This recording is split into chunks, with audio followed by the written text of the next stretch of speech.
Hola, hola, hola. Hola, hola, hola. Hola, hola, hola.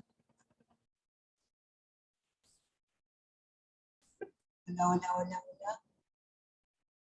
Hola, hola, hola. Hola, hola, hola. Hola.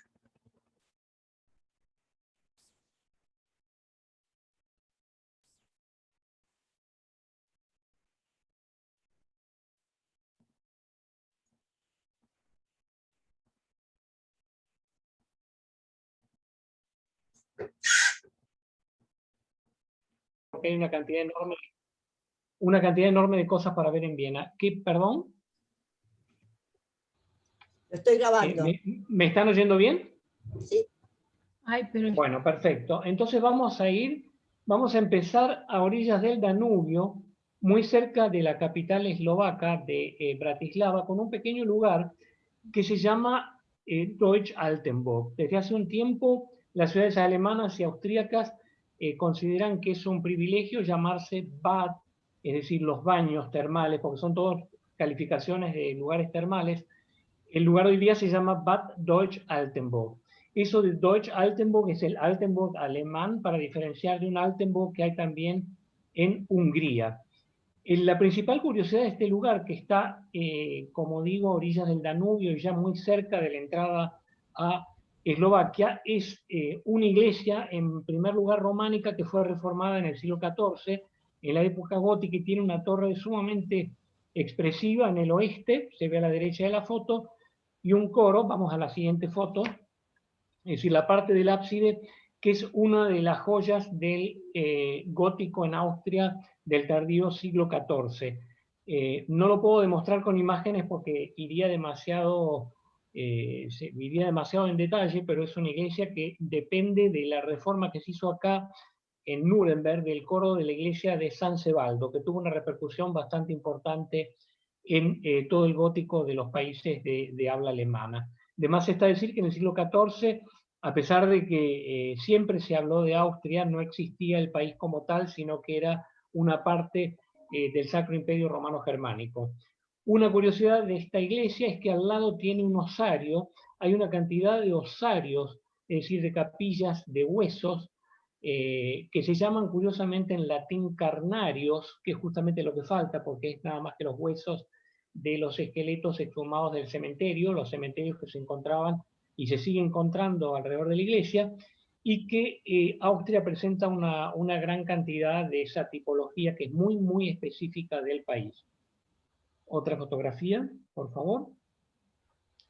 Bueno, pasando por Viena, siguiendo el Danubio hacia el oeste, uno se encuentra, digamos, viajando ya para Alemania prácticamente, no porque sea cerca, sino por la dirección, viajando de este a oeste, uno se encuentra por la autopista con un tremendo monasterio que tiene nada menos que 320 metros de largo, que es una de las curiosidades del gran desarrollo del barroco en Austria, que es un monasterio benedictino que se llama Melk.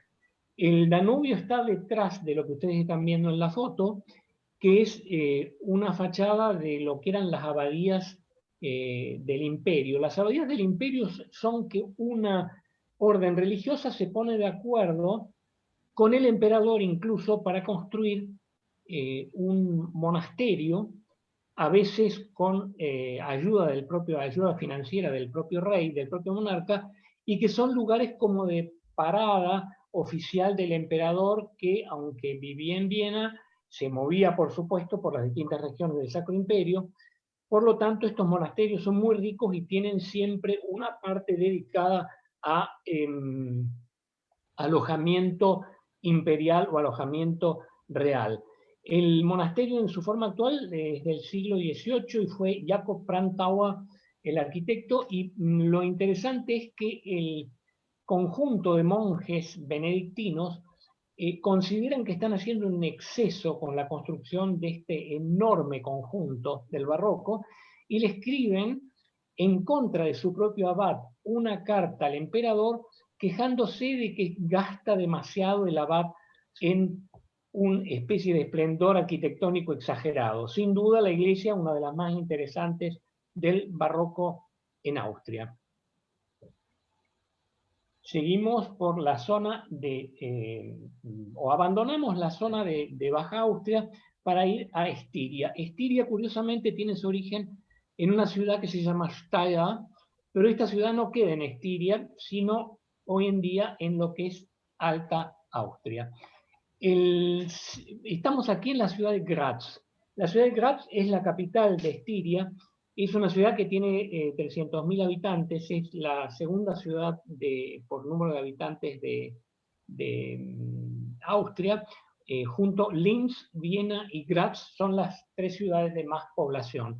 El símbolo de Graz es una hermosísima torre gótica que tomó la forma definitiva a mediados del siglo XVI, y que está en una colina que es la colina del Palacio, se llama, aunque el Palacio no es propiamente tal, y tiene unos enormes relojes, es Uhrturm, es el nombre de la torre, que dejan ver la hora desde toda la parte baja de la ciudad. La ciudad de Graz fue capital de la cultura europea en el año 2003 y tiene un centro histórico decretado Patrimonio de la Humanidad. El tema de los lugares que se decretan o no Patrimonio de la Humanidad es bastante discutido, pero bueno, Graz lo merece por lo bien conservado que está el centro histórico que está debajo de esa colina del castillo. Estiria fue propiedad de los Habsburgo. Los españoles hablan de la familia de los Austria, para no tener que pronunciar esa palabra un poco más complicada, Habsburg. Habsburgo en castellano, que en realidad vienen de Suiza, pero bueno, se instalaron en Austria y fueron incluso unos grandes enemigos casi de los suizos, sobre todo durante la Edad Media. Y Graz fue una capital donde el emperador solía tener sus periodos de estancia. Hay un edificio en Graz muy interesante con una escalera doble que hizo hacer Maximiliano de Austria por el 1500, que es una de las curiosidades principales de la ciudad. Ahora vamos a ver desde la colina hacia abajo.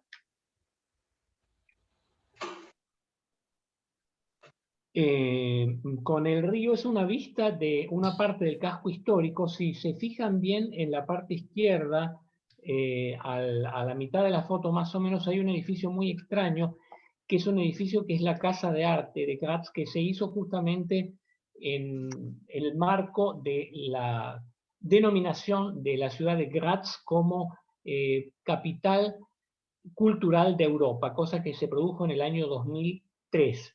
Se ve el conjunto, la mayor parte de Graz es de edificación barroca, aunque hay un par de cosas más antiguas. Ahí se ve a la derecha la iglesia de María Auxiliadora.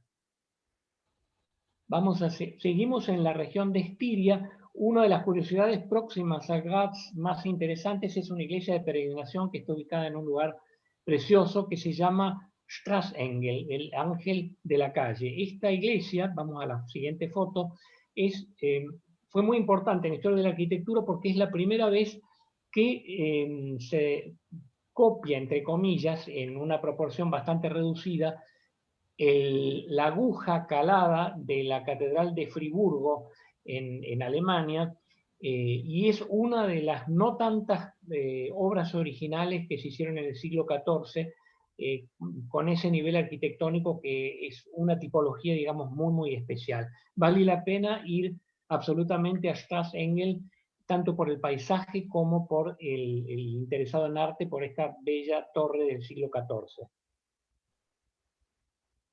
Bueno, un poco más al norte de Estiria ya empiezan las altas montañas.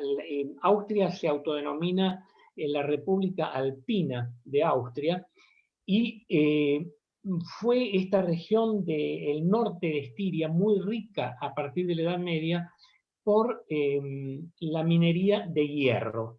Esa minería de hierro tuvo un centro muy especial, que es la ciudad de Eisenerz, que es un pequeño lugar, en realidad tiene menos de 4.000 habitantes, la próxima foto, que es está en un marco realmente sobrecogedor. Llegar a este lugar de los Alpes en Estiria es impresionante porque tiene como una especie de enorme anfiteatro de los Alpes y muy próximo a la ciudad sigue estando la montaña Eisenerz, que quiere decir la montaña de metal, donde se sigue obteniendo hierro.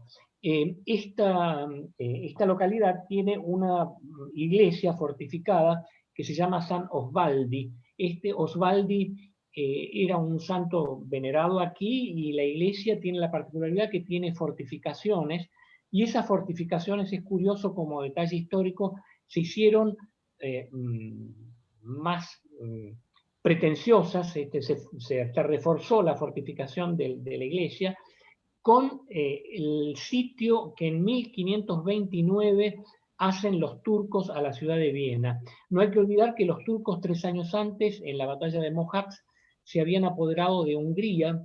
Hungría estuvo durante un periodo largo de tiempo, más de un siglo, bajo el yugo de los turcos, y había muchísimo temor en el este del Sacro Imperio Romano Germánico que pasara lo mismo, e incluso en lugares bastante solitarios, como Eisenerz, se tomaron medidas de prevención por los turcos que venían. Vamos a ver una foto del interior de la iglesia.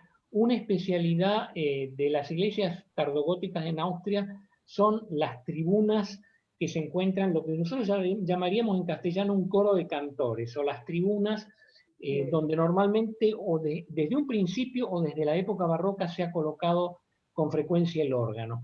Esto es un coro de cantores de una enorme fantasía, muy propia de principios del siglo XVI, con esa gran libertad que tiene el tardogótico alemán en resolver sus problemas formales.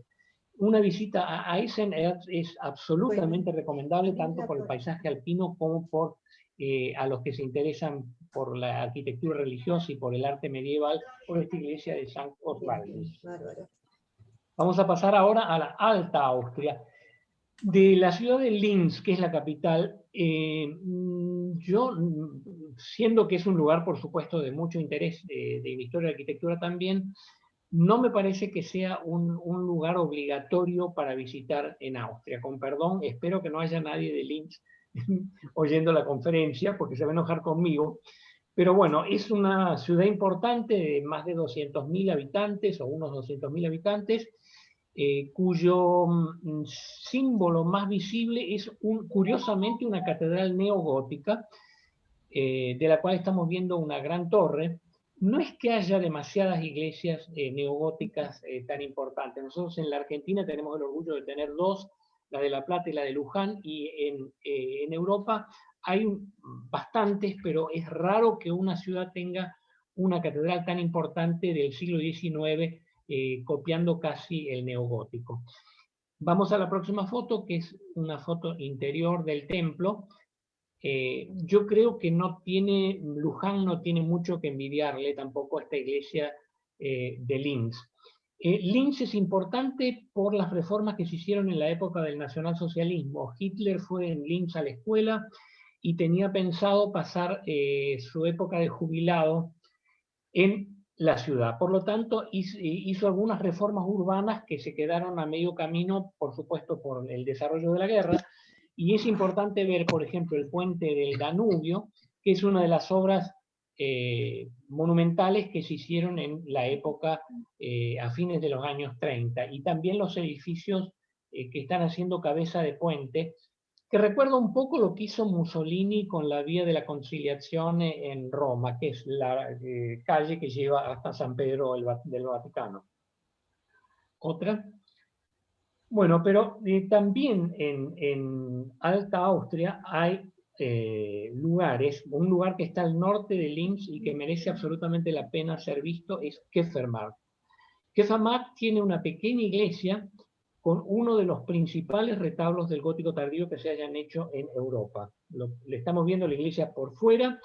Fue una iglesia de peregrinación con la vocación de San Volfango. San Volfango es un santo, si se quiere, muy austríaco porque tiene un lago incluso con su nombre, y la localidad de San Volcan es el lugar donde el santo arrojó su hacha y cayó en un lugar donde él hizo construir una pequeña iglesia que hoy día es de peregrinación. En Kesselmarkt, la próxima foto, está este retablo que está hecho en Passau, en Alemania. Es imposible separar la historia de la cultura austríaca del ámbito de Baviera y del sudoeste y del sudeste especialmente de Alemania.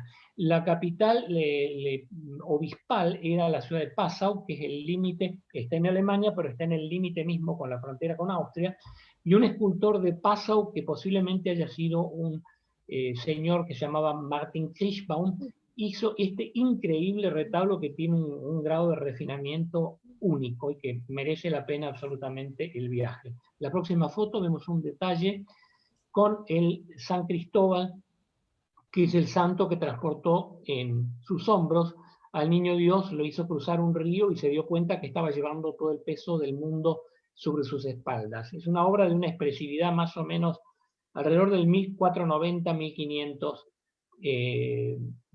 fue realizada. Kesselmarkt. Empezamos a bajar en Alta Austria y nos encontramos en la ciudad de Steyr, que es el que le da el nombre, curiosamente, a Estiria, aunque no esté situado en la región de Estiria.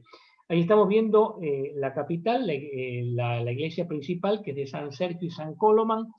Para quien conoce mucho de cultura alemana, ya no más la advocación de San Coloman es una advocación completamente bávara. Es una iglesia de mediados del siglo XIV, que es la corona de la ciudad. Vamos a ver otra foto ahora del centro. Una de las principales casas del gótico tardío es la Bummerlhaus, se llama, que es una construcción construida aproximadamente sobre el 1500, forma parte de la Plaza Mayor de Steyr, que es muy interesante por la cantidad de edificios que hay de la tarde Edad Media, el Renacimiento y después del Barroco. Austria en general es un país que en la época barroca, después de pasada la Guerra de los 30 años, se puede decir después de 1648, tiene un auge tremendo. El barroco en Austria ha creado mucho la imagen incluso cultural del país. Pero esta charla es a propósito también para mostrar un poco lo anterior, que es tremendamente importante y que a veces está un poco olvidado. Seguimos para abajo. Bueno, esto es una curiosidad, esto es un monasterio benedictino otra vez. Evidentemente los benedictinos en el siglo XVIII tenían recursos económicos muy poderosos. Es el convento de Kremsmünster.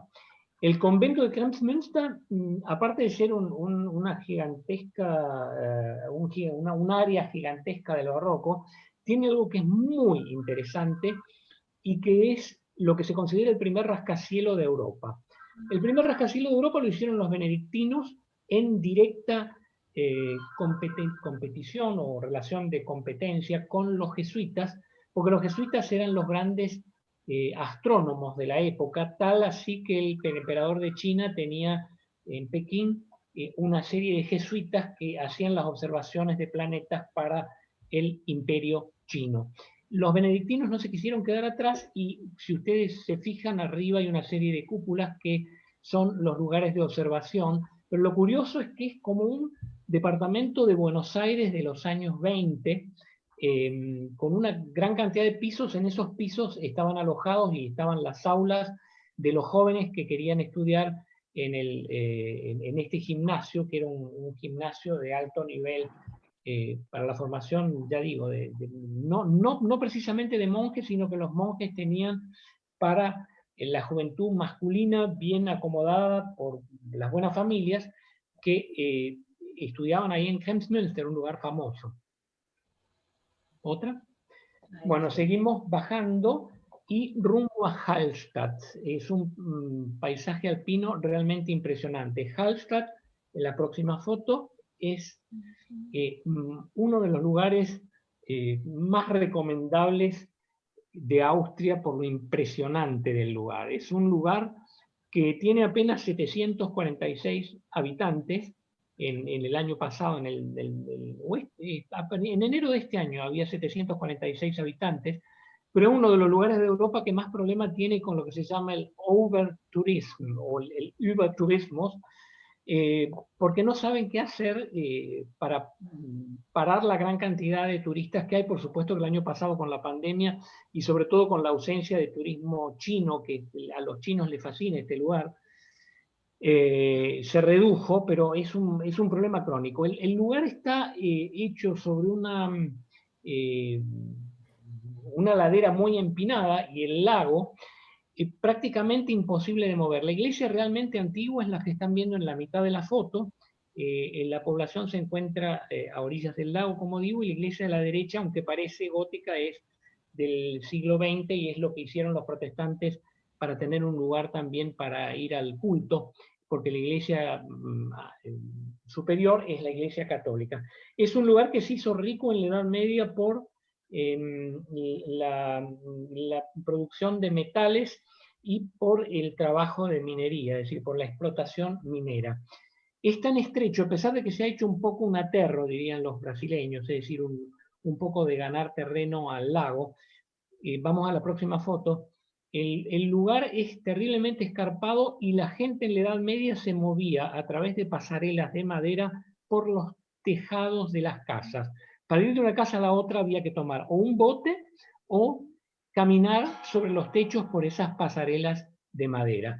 Allí se ve la ladera de Hallstatt, que es un lugar famoso porque así se llama a un periodo de la Edad de Hierro, más o menos entre el 800 y el 400 antes de Cristo, porque se hicieron descubrimientos arqueológicos sensacionales en el siglo XIX en esta ciudad de Hallstatt.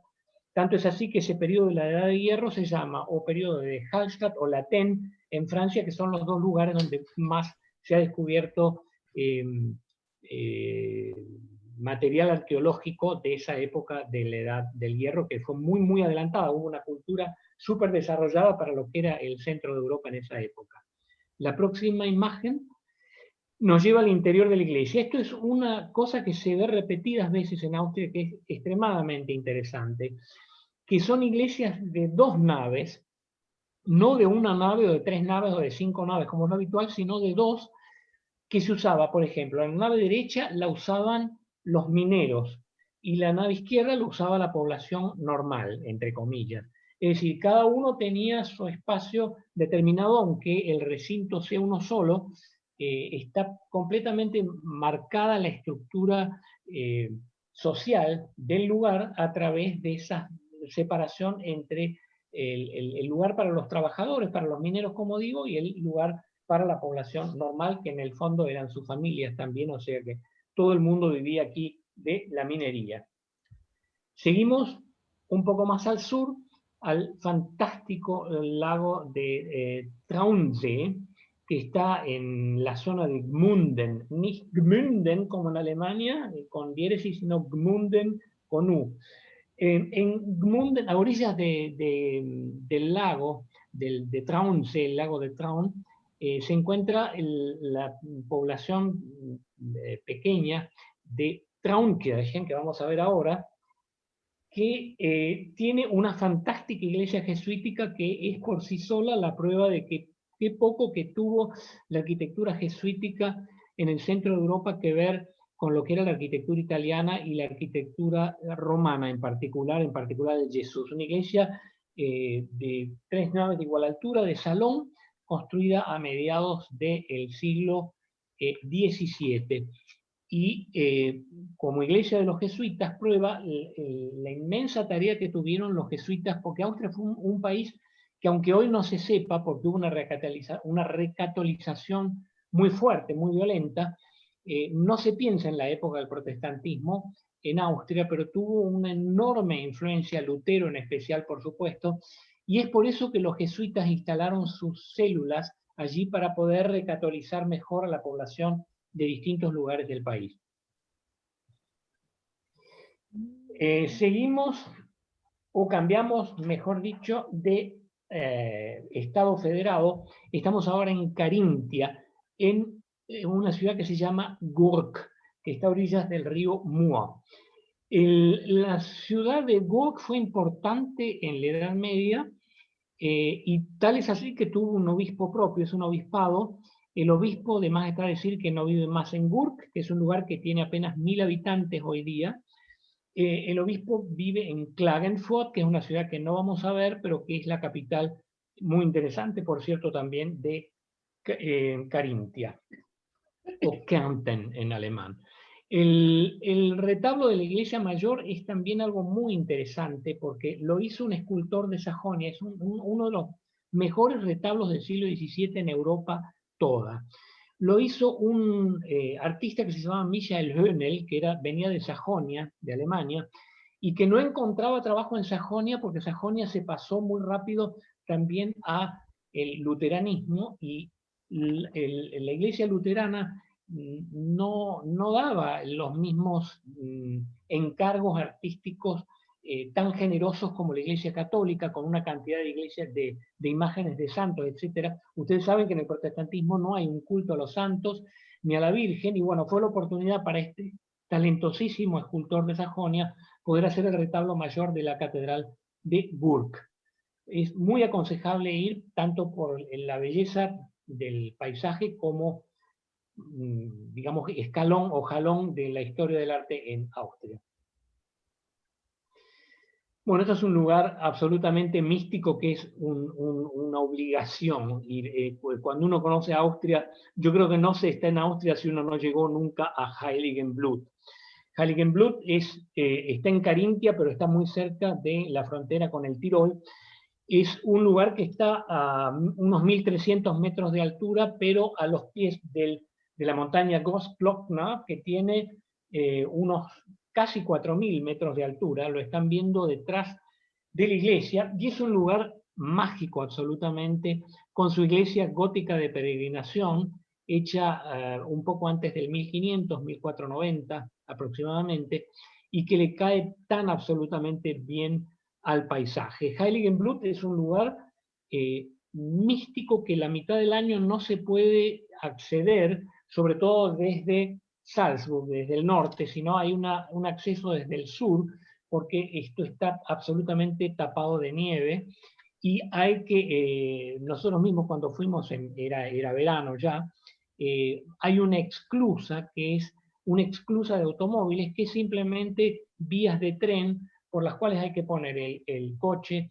sobre un vagón abierto, pasa un túnel y del otro lado del túnel uno hace un par de kilómetros y llega a este lugar que es, en castellano se diría la Santa Sangre.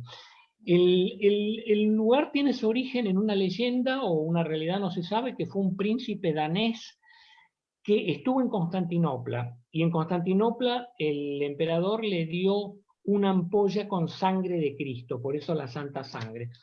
Cuando pasó por Heiligenblut, lo agarró una avalancha, quedó sepultado en la nieve, murió, la ampolla se le incrustó en la pantorrilla, y cuando pasó el invierno, encontraron el cadáver, encontraron la ampolla con la sangre de Cristo en la pantorrilla e hicieron una iglesia, que no es la primera, hicieron primero una iglesia más pequeña, y como hubo tanta peregrinación, terminaron por hacer esta obra maestra del gótico alemán. Vamos a ver una foto interior también. Fantástico, fantástico, en un lugar de tan poca gente, con tanto arte en su iglesia tardogótica. Es una maravilla. Otra, por favor. Para terminar con Carintia, con este rapidísimo vuelo sobre Carintia, vemos la iglesia de María de las Nieves en Weizsäck. Weizsäck es un lugar maravilloso también, paisajísticamente hablando, y es interesante quizá que ustedes vean al lado de la iglesia uno de los osarios. Es una capilla de planta central, en este caso poligonal, es un octógono, donde se guardan los huesos de los muertos exhumados del cementerio que estaba alrededor de la iglesia. María Weizsäck. Otra, por favor. Bueno, con esto estamos llegando, creo que vamos bien de tiempo por suerte, más o menos bien. Con esto llegamos a Salzburg. Salzburg, bueno, por ejemplo, cuando nació Mozart, que nació Mozart en 1756, no era Austria. Salzburgo es el típico caso de un principado autónomo, del Sacro Imperio Romano Germánico. Es decir, una ciudad que tenía independencia, solamente le respondía al emperador en forma teórica, pero en forma concreta al obispo. El obispado de Salzburgo es muy antiguo. El primer obispo fue un tal Ruperto en el año 696 y quedó con el tiempo como señor absoluto de la ciudad. La ciudad está dominada por la fortaleza Hohensalzburg. Salzburgo se hizo muy rico también, por supuesto, por la sal. Está en una región que se llama el Salzkammergut, que es la cámara de la sal, y fue una ciudad medieval importante ya a orillas del río Salzach, que viene también de Alemania, y está dominado, como digo, por el castillo del el Hohensalzburg, el Alto Salzburg, y la estructura urbana se cambió completamente en el siglo XVII gracias a algunos obispos que hicieron una especie de italianización de la ciudad, llamando incluso a arquitectos italianos, como por ejemplo el arquitecto Solari, que fue el que hizo la catedral. Estamos viendo arriba entonces el castillo Hohensalzburg, y de izquierda a derecha una serie de iglesias: San Pedro, la iglesia de los franciscanos, que es una obra maestra del tardogótico alemán. En primer plano, quizá, o delante de la catedral, la iglesia del colegio, que es una iglesia universitaria pero no jesuita, y detrás la catedral. La próxima con el río Salzach en primer plano y la fortaleza Hohensalzburg, que es el lugar donde el obispo buscaba refugio cuando la población se le ponía en contra. Con el problema de la guerra de los campesinos en 1525, la población se le puso tan en contra que sitió completamente esta fortaleza, en realidad inexpugnable, y el obispo tuvo que mandar mensajeros a comprar mercenarios a Suabia, en Alemania, para que vinieran a sacarlo del apuro, y estos lograron romper el sitio del castillo donde estaba el obispo. Ahora vamos a ver, creo, una foto interior de uno de los dormitorios de las cámaras obispales, que está hecho con una enorme riqueza, una arquitectura con una articulación en madera, es completamente hecho en madera, que es uno de los salones principales hechos en torno al 1500 en el castillo de Salzburg. Y habría mucho por mostrar de Salzburg, pero bueno, no podemos realmente no podemos extendernos mucho. Lo que es importante es que sepan que en 1803 Napoleón decide secularizar lo que era ese estado, ese principado autónomo, que era un principado eclesiástico en realidad, porque el que tenía el poder material y espiritual era el obispo. En 1810 Salzburgo pasa otra vez a Baviera, a pertenecer a Baviera, y en 1816 se lo devuelven a los Habsburgo, es decir, la familia Austria, que quedan, digamos, como señores del lugar hasta que se proclama la República de Austria mucho más tarde. Allí la catedral de Salzburg, un avión norteamericano no tuvo mejor idea en el 45 que tirar una bomba exactamente sobre la cúpula que estamos viendo en la parte derecha de la catedral, que hubo que reconstruirla una vez que pasó la guerra, pero realmente no hubo, por suerte, bombardeos masivos en Salzburgo. Uno de los edificios que a mí me impresiona más, además porque está construido directamente detrás de una roca enorme, es el Hospital de los Burgueses, el Bürgerspital, que es uno de los primeros ejemplos de excelente perspectiva dentro del Renacimiento alemán, mediados del siglo XVI.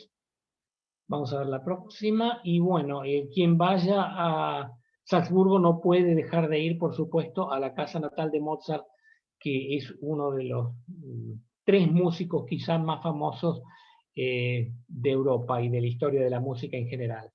El padre de Mozart era de Augsburgo. La casa de los padres de Mozart sigue existiendo en Augsburgo también, y la casa natal del propio Mozart, que no es raro que el padre, que también era músico, haya venido a Salzburg, porque era digamos, los obispos eran mecenas que protegían y favorecían toda expresión artística. Y por supuesto la música que tenía la corte obispal, no solo música religiosa, por supuesto, sino para representaciones de teatro, para conciertos profanos, etc. El centro de la vida cultural era realmente el obispo y su corte. muy más abajo todavía, ya hay una región extraña que se llama el Tirol del Este. En realidad el Tirol consta de tres partes. Lo que queda como el Tirol propiamente, cuya capital es Innsbruck, que ya vamos a ver, el sur del Tirol, que pasa a ser Italia después de 1920, como consecuencia de la Primera Guerra Mundial perdida, y el este del Tirol. El este del Tirol, paisajísticamente, también pertenece a las regiones más imponentes de Europa. Estamos aquí en una iglesia típica de peregrinación también, en un lugar que es muy cerca de Virgen, o Virgen en castellano, es un lugar que se llama Obermauern. La iglesia de Obermauern es una típica iglesia de finales de la Edad Media, que ustedes pueden ver que la montaña va subiendo mucho detrás de la iglesia. Para evitar que la iglesia quedara destruida por avalanchas, el lado contrario al que estamos viendo de la iglesia es macizo, y eso se aprovechó para adentro. Vamos a ver la próxima foto. Un pintor del gótico tardío alemán que se llamaba Simon von Teisten hizo una historia de toda la vida de Cristo en forma de cómic, prácticamente en forma de historieta, cubriendo totalmente la pared norte de la iglesia, que es el lado que peligraba por las avalanchas de nieve. Es decir, que toda la iluminación viene por el lado sur, que es lo que habíamos visto en la foto.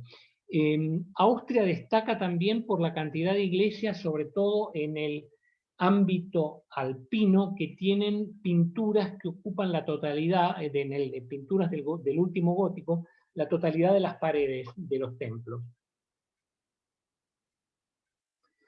Bueno, y ahora vamos a pasar a Tirol. La primera ciudad, viniendo desde el este, es Schwaz.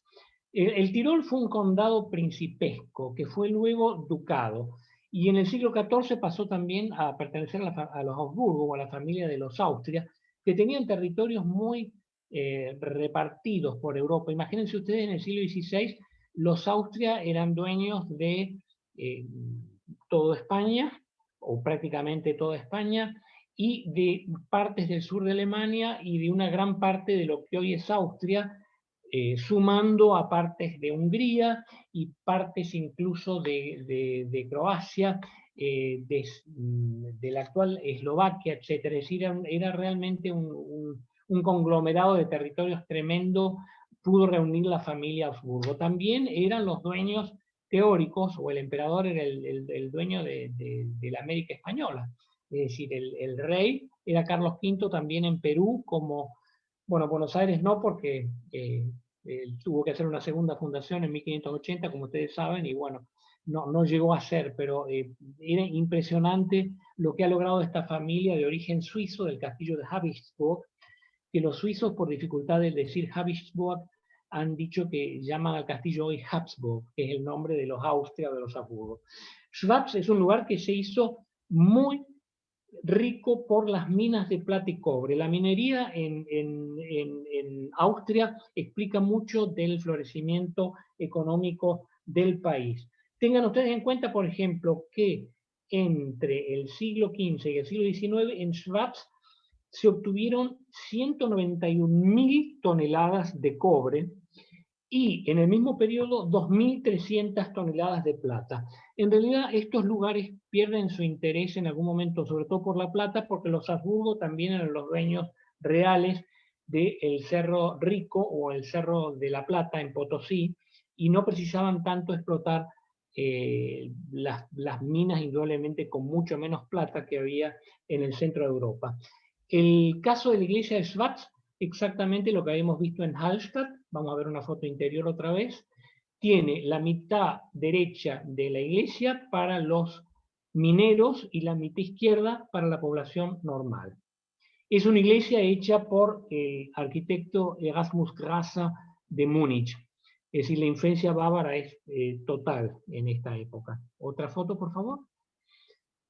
¿Qué no decir los grandes capitales que había en Schwaz?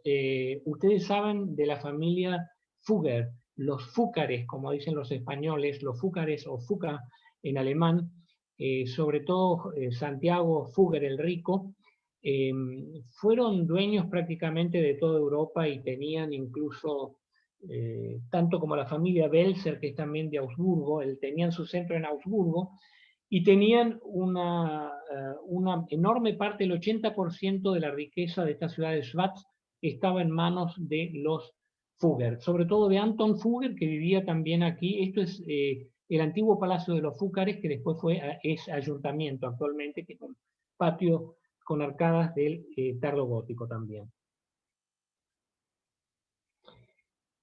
Un lugar impresionante también, porque lo fantástico de estos lugares es que son ciudades y sin embargo están en los Alpes, que es una cosa que no hay muy frecuentemente. Por ejemplo, la ciudad de Berna en Suiza, que es una maravilla indescriptible, está cerca de los Alpes, pero no está en los Alpes. En los Alpes están, por ejemplo, Lucerna, Innsbruck, Salzburg menos porque no son tan altos los Alpes de Salzburg, no están tan directamente, y en Hall, en Tirol, que estamos viendo ahora con la iglesia mayor, que es una iglesia también tardogótica con una torre bulbosa del barroco y que es también una sucursal, digamos, del arte bávaro del siglo XV.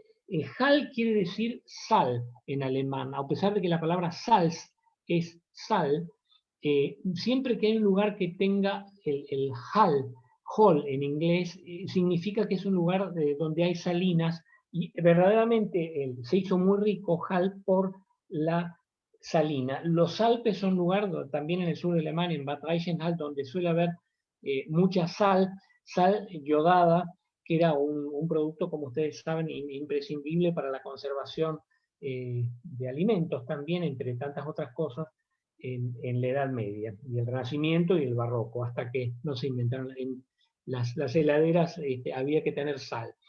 Una de las calles de Hall en Tirol expresa el dramático fondo, telón de fondo de los Alpes, que son paredes tremendas de piedra, y la arquitectura muy homogénea, sobre todo con miradores. Son miradores que tienen 3 lados, tienen 2 pisos los miradores, se ve una serie de miradores a la derecha, en una de las calles estrechas, bien medievales, y una de las mejores ciudades medievales del ámbito alpino, Hall en Tirol. Bueno, y ahora llegamos a Innsbruck, que no quiere decir otra cosa que puente sobre el río Inn. Estamos viendo la parte que está del otro lado de la ciudad vieja, pero que también es histórica, y con una serie muy bonita de casas con una figura de piñón de piñones o de hastiales o de techos a 2 aguas muy singular, con el fondo imponente de los Alpes. La ciudad de Innsbruck se hizo rica porque tenía justamente el puente sobre el río y tenían derecho a pasar a cobrar peaje, a cobrar impuestos. Y no hay que olvidar que era el principal, la puerta del paso del Brenner o del Brennero, que era todo el comercio de la Europa central con Italia. Pasaba por allí. O sea que los de Innsbruck se hicieron ricos por el peaje con el puente del Innsbruck, y también, por supuesto, con otra cantidad de cosas que se hizo un lugar preferido del emperador Augsburgo, sobre todo de Maximiliano, al cual se deben algunas de las construcciones principales en Innsbruck. Una ciudad de arte muy recomendable. Esta es la Plaza Mayor, con algo que es muy típico de Austria y del sur de Alemania, que son las columnas de la Virgen, es decir, una estatua de la Virgen, y una serie de construcciones muy típicas sobre el fondo imponente de los Alpes. Seguimos. Un edificio que el único que me recuerda en el mundo, es tan extraño y tan original, es la Stadtturm, la torre municipal de Innsbruck, que me recuerda al pasaje Barolo, es decir, al revés, el pasaje Barolo, por su exotismo de la parte central de la torre, me recuerda siempre a este edificio, que es un símbolo de las libertades municipales y un lugar de vigilancia de toda la ciudad, por eso es tan alta. Vamos a la próxima. Esto es lo que se llama el pequeño tejado de oro, que lo manda a construir el emperador Maximiliano, con una serie de relieves que lo retratan a él y a sus esposas, y con una serie de escudos heráldicos. Es uno de las postales, digamos, de los cartones postales más conocidos de la ciudad de Innsbruck. Lo principal que hay para ver en la ciudad como cosa de arte es a la vez, vamos a la próxima foto por favor, la tumba de Maximiliano, que no es un cenotafio en realidad, porque la tumba de Maximiliano, el cuerpo de Maximiliano está en parte en Wiener Neustadt y en parte en Viena mismo, pero no está en Innsbruck. Pero se preveía que traerlo una vez muerto aquí a Innsbruck, y el emperador, ya por supuesto en vida, encargó a los mejores artistas de su época que le hicieran una especie de desfile de antepasados o supuestos antepasados, que son una serie de esculturas imponentes hechas en parte en Nuremberg, en parte en Innsbruck, porque el emperador mandó un fundidor de bronce muy capaz de Nuremberg a instalarse en Innsbruck a fundir el resto de las estatuas. Vamos a ver ahora un detalle. Es, yo diría, la tumba más imponente de un emperador que exista en el mundo entero. La participación de artistas de primera línea como Alberto Durero de Nuremberg, etcétera, al cual se debe, entre otros, por ejemplo, la estatua de Teodorico, que se ve inmediatamente a la izquierda de la columna. Mi nombre. Sí, ahí lo veo, está tu nombre, pero quiero ver quiénes están abajo. Por eso, abrís y sale la cantidad de gente. Pero esto, sí, te abre para abajo, pero no sé cómo. Tendría que abrir.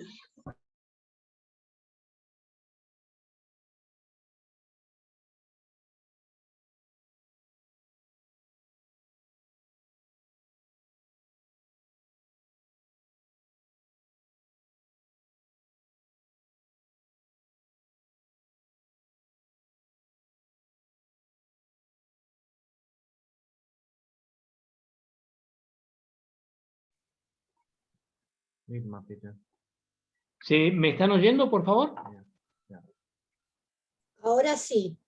Ahora me están oyendo, Sí. Bueno, estábamos viendo entonces una foto de la tumba del cenotafio de Maximiliano en la iglesia de la corte en Innsbruck. La principal curiosidad, digamos, que hay para ver en la ciudad que tenga que ver con arte, ¿no? Y la tumba más tremenda que han hecho nunca los Habsburgo, y la que más me impresiona de todas las tumbas que existen en el mundo, en realidad. Una próxima foto, ya vamos terminando. Digamos, no ya al este, sino al oeste de Innsbruck, pasando Innsbruck, como viniendo más para Alemania, encontramos uno de las grandes abadías imponentes que tomaron su forma definitiva en el barroco, que es Stams, S-T-A-M-S, Stams. Este lugar, Stams, fue una abadía cisterciense. Los cistercienses, en principio, en la Edad Media, buscaban lugares solitarios para instalarse, un poco también como los benedictinos, pero más acusado en los lugares solitarios, los cistercienses. Vamos a la próxima foto. Y la abadía también hecha como una abadía imperial, es decir, con salones para recibir a las mayores personalidades que iban haciendo escalas en sus viajes. Y el interior de la iglesia tiene una de las principales obras que se hicieron en Europa en el principio del siglo XVII, que es una obra de Bartolomé Steinle, que es el retablo con el árbol genealógico de Cristo y la Virgen, que tiene una calidad realmente pasmosa.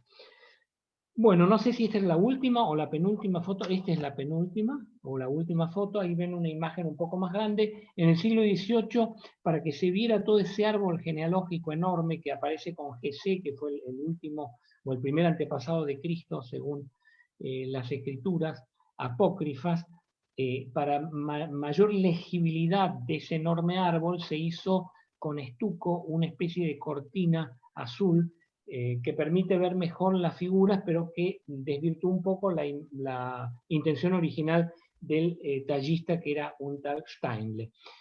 Bueno, todo esto es nada más que como para que puedan tener una idea de la inmensa riqueza que hay, de lo imposible que es en realidad resumir en una hora lo que hay que ver, que es tremendo. Es decir, no he dicho prácticamente nada. Quizá ustedes estén todos cansados de tantas palabras, de tantos nombres de lugares, pero no he encontrado otra forma de poder. Ustedes piensen que no hemos visto Viena, no hemos visto Klagenfurt, no hemos visto Bregenz, que es lo que está, la ciudad que está a orillas del lago de Constanza. Es decir, hay una cantidad de lugares muy importantes que no hemos visto o que hemos hecho un resumen mínimo, porque nada más que la ciudad de Salzburgo, con el patrimonio que tiene, hubiera dado para un ciclo de varias charlas. Con mucho más fundamento. La intención fue muy superficial, pido disculpas por eso, pero nada más que para dar una idea de lo inagotable que es. La conclusión es medio triste porque habría que tener, no sé, habría que disponer de 180, 250 años, habría que llegar a los 250 años de edad para ver más o menos lo que hay en el centro de Europa y bueno, no se puede. No.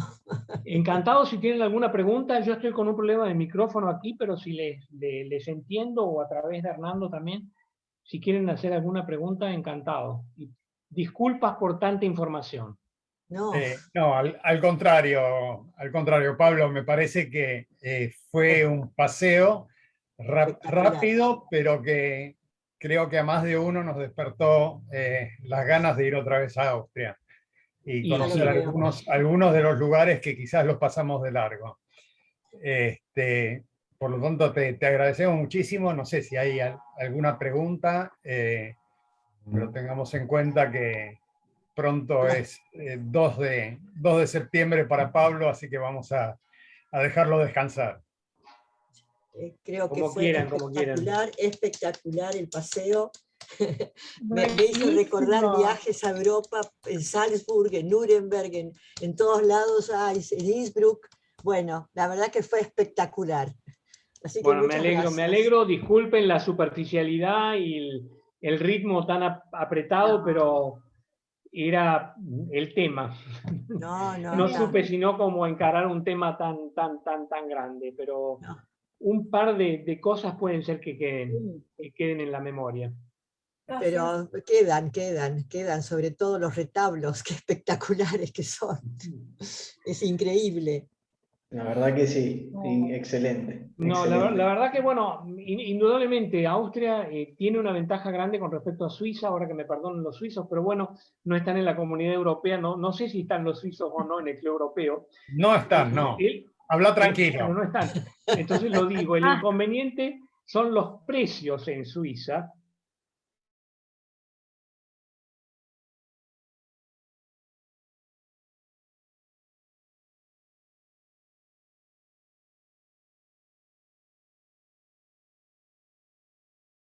Muchísimas las ciudades suizas también, hay lugares que son impagables, realmente.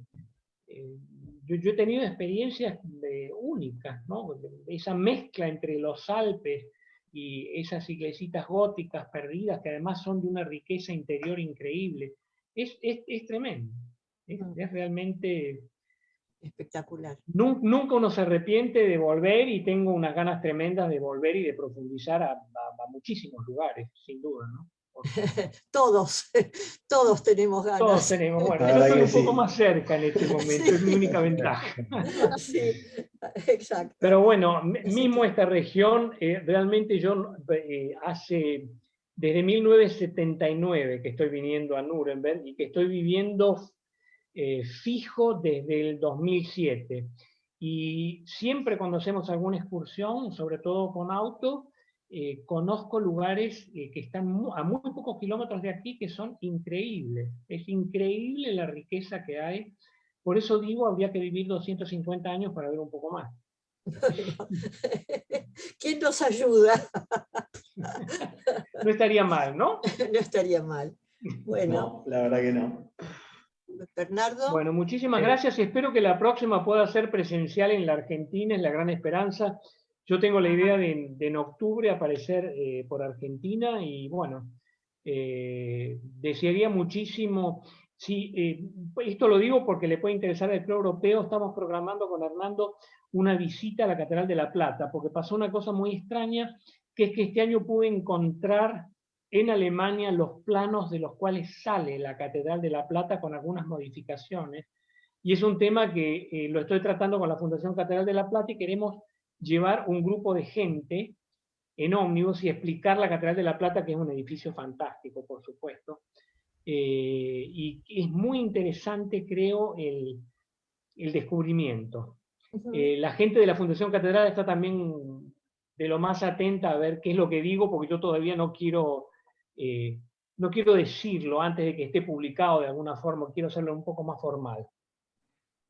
Con todo gusto, Pablo, sí. Si eso lo podemos organizar a través del Club Europeo, desde ya, es de nuestro interés, así que sigamos en contacto con esto y cualquier cosa que quieras acá en la Argentina, bueno, sabes a dónde ¿Cómo recurrir. no? Y a través, Hernando está en contacto siempre con vos, lo vamos a tratar de organizar.